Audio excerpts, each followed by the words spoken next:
If you're an advisor that is giving recommendations on rollovers with IRAs, you're probably wondering, what the hell is PTE 2020-02? So let's start with what is PTE. PTE means prohibited transaction exemption. And the PTE 2020-02 specifically is an exemption you can rely upon as an advisor that's providing advice to clients on rollovers.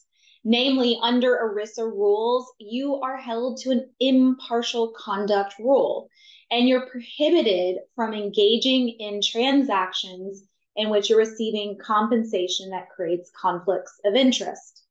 I know, that's a lot. So where you are allowed to conduct or engage in such transactions, as in you're getting compensation for making a rollover recommendation, you can rely on this prohibited transaction exemption, which allows you to engage in these types of transactions without being held as violating ERISA rules and standards. Now, how do you comply? That's a great question. If you're a financial advisor providing rollover recommendations, you probably have heard of this little thing called an annual retrospective review, and you're wondering, what the heck is that? Great question. So in order to comply with prohibited transaction exemption, or PTE 2020-02, you have to perform an annual retrospective review. This is very similar to an annual compliance review you do as an RAA. But what this review looks at is a sample of transactions where you've made certain rollover recommendations. And you have to identify the policies and procedures your firm has in place to comply with PTE 2020-02. You have to identify the sample and all the different transactions that are part of that sample. You have to identify any instances of non-conformance or non-compliance or violations of the exemption. And you have to document any responses you and your firm took in response to any deficiencies found. Namely, if you had to self-report any of those violations, or you had to implement or modify new policies and procedures, those are the kinds of things you'd want to document in this report. And yes, it has to be documented in a physical report. And it must be signed by a senior executive of the firm.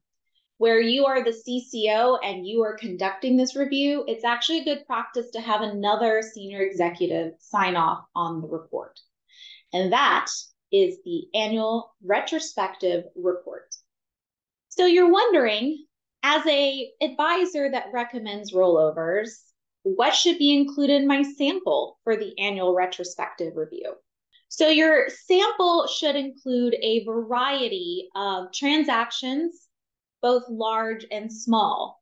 So maybe you're conducting rollover recommendations from one IRA to another, from one ERISA account to an IRA, or from one account type to another, like from a commission-based account to a fee-based account.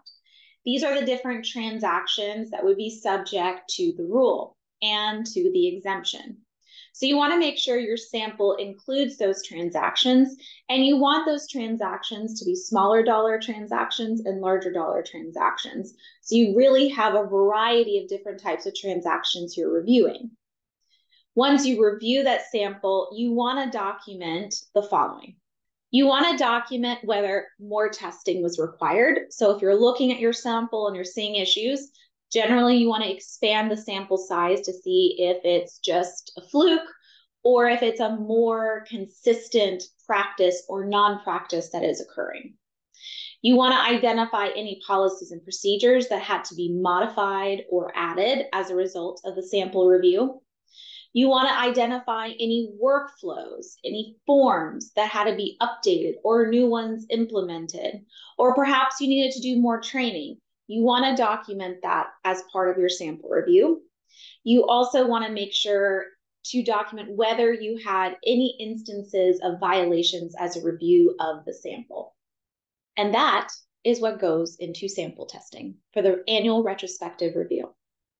So you may be wondering, as an advisor who provides rollover recommendations, what happens if I identify a violation of the exemption while I'm doing the annual retrospective review?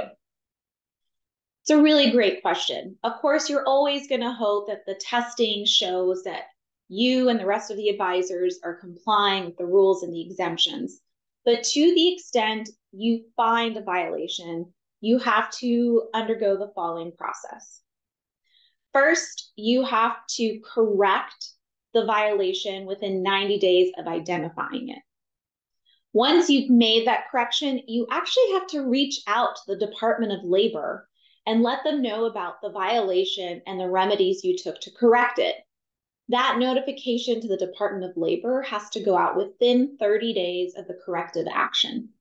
To be clear, you cannot take advantage of this self-corrective action if there have been losses suffered by the investor, in which case you will be subject to violating the PTE 2020-02 and the potential fines that come along with it. So testing is super important. Informing your advisors and training them is super important. You don't want to end up in a position where any violations have happened, and to the extent they've happened, that you can't take advantage of the self-corrective action.